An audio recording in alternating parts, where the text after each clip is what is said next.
বিড়ি শ্রমিকদের জন্য সুখবর। এবার বিড়ি শ্রমিকদের জন্য সুখবর, বিড়ির মজুরি বাড়ল 24 টাকা।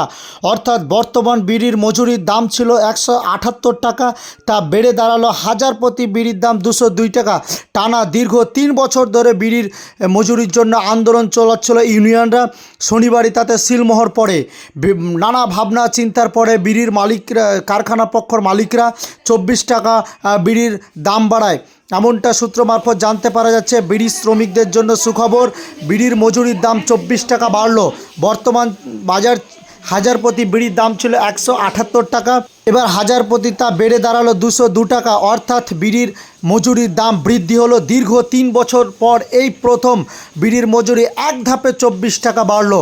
টানা 3 বছর পর এই প্রথম বিড়ির মজুরি হাজার প্রতি 24 টাকা বাড়ল। অর্থাৎ বিড়ির মজুরি 24 টাকা বাড়াতে একেবারে খুশি যারা বিড়ির কাজের সঙ্গে যুক্ত। দীর্ঘ প্রতীক্ষার অবসান ঘটল বিড়ি শ্রমিকদের। বিভিন্ন আন্দোলন ইউনিয়নগুলির এবং শেষ অবধি বিড়ির হাজার প্রতি 24 টাকা দাম বাড়ল। মুর্শিদাবাদ জেলার এক অংশ বিড়ি শিল্পের উপর নির্ভরশীল এবং মুর্শিদাবাদ জেলায় প্রায় লাক্ষাধিক বিড়ি শ্রমিক আছে। খুশির হাওয়া মুর্শিদাবাদ জেলা।